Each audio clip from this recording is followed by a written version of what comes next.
अस्सलाम वालेकुम सामीन कराम, मैं हूं Zeeshan Haider. Welcome to brazen truth. जी सामीन, अभी हालिया प्रोग्राम के अंदर रिसेंटली एक टीवी चैनल पर मियां मंशा साहब इंटरव्यू देते हुए उन्होंने फरमाया कि पाकिस्तान को प्राइवेटाइजेशन की ज़रूरत है, क्योंकि मौजूदा जो इदारे हैं जिस तरह रेलवे, PIA वगैरह वगैरह, वो सरकार अगर चलाएगी तो कभी भी वो मुनाफा बख्श नहीं हो सकते। उनकी बात बिल्कुल मैं समझता हूँ कि दुरुस्त है। मैं खुद बड़ा एडवोकेट हूँ प्राइवेटाइजेशन का, और मैं इस चीज़ को अक्सर बात करता रहता हूँ कि अगर किसी भी इदारे को अगर सेठ चलाता है तो वो दिन रात मेहनत करता है और वो उसमें से प्रॉफिट लेने की कोशिश करता है, और उसके जब वो प्रॉफिट लेता है तो फिर उसी सरमाए से वो और बिज़नेस लगाता है, और नया बिज़नेस लगता है तो फिर नई जॉब्स मिलती हैं। इस तरह इकॉनमी में अनएम्प्लॉयमेंट कम होती है और पैसा सर्कुलेट करता है और इकॉनमी ग्रो करती है, GDP बढ़ता है वगैरह वगैरह। ये सारे समरात जो हैं बड़ी सिंपल टू अंडरस्टैंड है। जबकि दूसरी तरफ जब सरकारी किसी मुलाजिम के हाथ में किसी प्राइवेट इदारे को दे दिया जाता है तो उसकी तवज्जो प्रॉफिट पे नहीं होती, क्योंकि उस प्रॉफिट उसकी जेब में नहीं जाना। उसको तो सिर्फ फिक्र होती है पहले की कि वो उसकी तनख्वाह जो है उसके अकाउंट में आ जाए। ये उसकी टोटल एक फार साइटेडनेस होती है, और इसमें उसकी बदनीति नहीं कह सकते जी, ये इंसानी जिबिल्लत है कि इंसेंटिव के बगैर इंसान काम नहीं करते, और मॉनेटरी इंसेंटिव तो किसी भी काम करने के लिए निहायत ज़रूरी है। तो सामीन कराम, कहने का मकसद ये है कि मंशा साहब ने बिल्कुल सही निशानदेही की, और साथ में उन्होंने एक और बात भी की, वो बड़ी इंटरेस्टिंग थी कि पाकिस्तान के अंदर जो कारोबारी शख्सियात हैं उनको सरकारी इदारों की तरफ से एहतसाब के नाम पर जो हरासा किया गया माजी के अंदर, उसने बहुत डैमेज किया। और साथ में उन्होंने एक वाक़या भी बयान किया कि उन्होंने बांग्लादेश की ग़ालिबन प्राइम मिनिस्टर के साथ मुलाकात की तो उन्होंने इनसे कहा, मंशा साहब से, कि आपके मुल्क में हर शख्स को चोर क्यों बना दिया जाता है। बहरहाल ये बातें उन्होंने ठीक की। उनका ये भी बात दुरुस्त है कि अगर आप बिजनेसमैन तबके को टेंशन देंगे, परेशान करेंगे, हरासा करेंगे और बिला वजह, तो डेफिनेटली वो कहाँ से मेहनत कर पाएंगे, और मुल्क के इकॉनमी का तो बुरा हाल हो जाएगा। ये सब बातें दुरुस्त है, लेकिन एक चीज़ शायद उसका वो जिक्र नहीं कर पाए जिसको मैं हमेशा अपने वीलॉग्स में, जब भी मैं इकॉनमी या बिज़नेस से मुतल्लिक वीलॉग करता हूँ तो उसका जिक्र करता हूँ कि पाकिस्तान को की मईशत को या पाकिस्तान को ओवरऑल हर मामले के अंदर जो है तरक्की करने के लिए जुडिशल रिफॉर्म्स चाहिए। जब तक आप स्पीडी जस्टिस सिस्टम नहीं लेके आते, और तब तक आप जो है मुल्क को के अंदर रेवोल्यूशनरी चेंजेस नहीं ला सकते।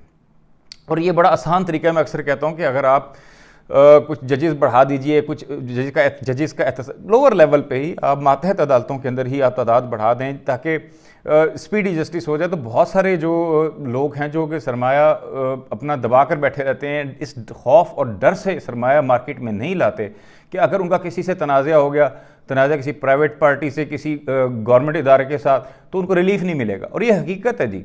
जब भी आपका कोई सिविल केस होता है, कारोबारी हजरात हर रोज़ जो भी कारोबार छोटे से छोटा करते हैं वो जानते हैं कि किसी अगर आप गवर्नमेंट इदारे से बिजली का बिल का मसला हो जाए, वो भी साल वो सेटल नहीं हो सकता, और अंडर द टेबल उसको सेटलमेंट करना पड़ता है।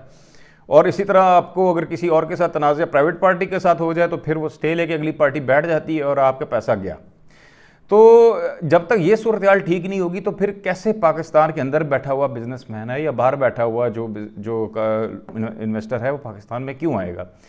तो ये एक बड़ा इंपॉर्टेंट एंगल है जिसकी तरफ देखने की ज़रूरत है। दूसरी तरफ मंशा साहब ऑब्वियस रीजंस की वजह से जिस तरफ निशानदेही नहीं कर सके या उन्होंने नहीं की, वो ये है कि आपके बहुत सारे सरकारी इदारे जो हैं वो प्राइवेट बिजनेस में इन्वॉल्व हैं, यानी उनके पास मैंडेट भी नहीं है कारोबार का, वो खुद से ही एक प्राइवेटली डायरेक्टली इनडायरेक्टली इन्वॉल्व है। आप जानते हैं, नाम लेने की ज़रूरत नहीं, वो एक बहुत बड़ा मसला है जी, उसको भी हैंडल करना बड़ा ज़रूरी है। और लेकिन एक वो उसके विषय मसला ये है कि वो जो ताकतवर इदारे हैं उनके बारे में बात करना बड़ा मुश्किल काम है। उनके बारे में जब हम निशानदेही करना ही नहीं की जा सकती, उस पर बात ही नहीं की जा सकती, तो उसका सदेबाब करना तो बहुत दूर की बात है। बहरहाल ये भी एक मैटर है जिसकी तरफ तवज्जो देने की ज़रूरत है।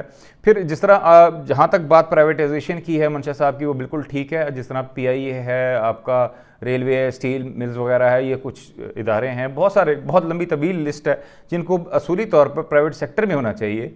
और उससे एक दो फ़ायदे होंगे। एक तो उनको प्राइवेटाइज करने से सरकार के पास एकदम बहुत सारा पैसा आएगा जिसे वो किसी मुस्बत जगह पे लगा सकती है, तालीम पर वगैरह वगैरह, स्किल डेवलपमेंट के ऊपर कर्ज़े दे सकती है। जो कि मैं वैसे असूलन मैं जो कर्ज़ों के ख़िलाफ़ हूँ कि गवर्नमेंट इन्वॉल्व हो इस काम में। गवर्नमेंट का काम यही होता है, अगेन वो प्राइवेटाइजेशन की एक शक्ल है कि आप इंसेंटिवाइज़ करें, आप रेगुलेट करें, आप ऐसे मौके पैदा करें कि बैंक्स जो हैं, देखें मैं आपको आसान मिसाल देता हूँ कि जब आप कमर्शियल, जब एक गवर्नमेंट जो होती है वो कमर्शियल बैंक से खुद बोरोइंग शुरू कर देती है, खुद पैसा लेना शुरू कर देती है, तो बैंक को क्या ज़रूरत पड़ी है किसी प्राइवेट बंदे को वो लोन दे?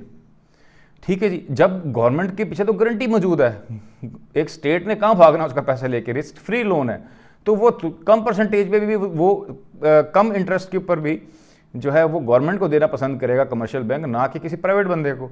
जब वो नहीं देगा तो उसके बाद सरमाया नहीं आएगा, और फिर वो कैसे हमारी आपकी एसएमई जो आपका स्मॉल मीडियम एंटरप्राइज है उसका तो इसी वजह से बुरा हाल है कि बैंकिंग से बैंक जो है उनको लेंडिंग नहीं करना चाहते, क्योंकि उनके पास जो पैसा होता है वो गवर्नमेंट खुद ले लेती है, उनसे कर्जा ले लेती है, उनको और इंटरेस्ट दे रही होती है। बहरहाल ये एक भी चीज़ें हैं जिसकी तरफ गौर तलब चीज़ें हैं, और जुडिशल रिफॉर्म जिसका मैंने पहले जिक्र कर दिया। और लेकिन इसमें एक चीज़ एहतियात ये भी करनी चाहिए कि कुछ ऐसे इदारे हैं जिन्हें प्राइवेटाइज करना नुकसानदेह भी हो सकता है। यहाँ तक मैं मंशा साहब की बात से बिल्कुल एग्री करता हूँ कि आप जो स्वी गैस के जिस तरह आपकी कंपनीज़ बनाई हुई हैं, आपने SNGPL है और जो आपका लेस्कोस हैं, डिस्कोस वगैरह जितनी भी हैं, आपने जो डिस्ट्रीब्यूशन कंपनीज़ हैं उनको प्राइवेटाइज कर दें। लेकिन फिर वहाँ पे एक और प्रॉब्लम आता है जी, आप प्राइवेटाइज कर देंगे तो फिर वो कराची का एग्जांपल ले लें कि वो आप जब बिल लेने जाते हैं तो आगे से फायरिंग हो जाती है। जब आपका जुडिशल सिस्टम, आपका लीगल सिस्टम सपोर्ट नहीं करेगा, और वो तब आप किस तरीके से आप उसको जो प्रॉफिटेबल बनाएंगे, और जो भी वो लेगा आपके प्राइवेट इदारे लेगा वो कैसे चलाएगा? फिर वो आपको ब्लैकमेल करेगा, क्योंकि इसेंशियल सर्विस है, वो आपको आवाम सड़कों पे निकलेंगे जब हमें बिजली नहीं मिल रही, फिर आपको सब्सिडी देनी पड़ेगी, पैसे देने पड़ेंगे कि ठीक है जी आप पैसे कलेक्ट करने में नाकाम ज़रूर हो गए हैं, लेकिन आप ये लीजिए हमारी जेब से टैक्स पेयर का पैसा, और आप लीजिए, लेकिन आप बिजली फराहम करते रहें ताकि आपको नुकसान ना हो। ये इसी तरह का मामला चल रहा है कराची इलेक्ट्रिक के अंदर, कराची के अंदर यही मसले चल रहे हैं। ये अगर आप जो कर देते हैं पूरे पाकिस्तान के अंदर डिस्कोस को प्राइवेटाइज कर देते हैं तो फिर आपके ये सारे सब जगह हो जाएगा। इसी वजह से आपको ज़रूरत इस अमर की है कि आपको लाइन जो लॉसेस हैं, चोरी जो है वो ख़त्म करनी है, और उसके लिए आपको जुडिशियल सिस्टम और आपका जो लीगल सिस्टम है उसको जो है वो आपको रिवैम्प करना पड़ेगा। उसके बगैर अगर आप प्राइवेटाइज अगर ये चीज़ें कर देते हैं, इसेंशियल सर्विसेज जो हैं वो प्राइवेटाइज कर देते हैं, तो वो एक आप हुकूमत के ब्लैकमेल होने का एक ज़रिया खुल जाएगा, अवाम उसी तरह ही सफ़र करेगी। और कोई अभी तो चलें सरकारी इदारे कमा रहे हैं, कोई बाहर का बंदा आके कमाएगा भी सही, और उसका कोई खातर ख्वाह कोई फ़ायदा मुल्क को होता दिखाई नहीं देता है। तो सामीन इकराम, ये कुछ मसले थे प्राइवेटाइजेशन से रिलेटेड जिसका हमने जिक्र किया, और थोड़ा सा तबसरा किया मंशा साहब की बात का। तो इस पर हम इंशाअल्लाह ताला बिज़नेस पाकिस्तान की मईशत के ऊपर और बिज़नेस का स्ट्रक्चर के ऊपर आगे भी बात करते रहेंगे। आज तक के लिए इतना ही। सैयद ज़ीशान हैदर को प्रेजेंट ट्रुथ के प्लेटफॉर्म से इजाज़त दीजिए। खुदा हाफिज़।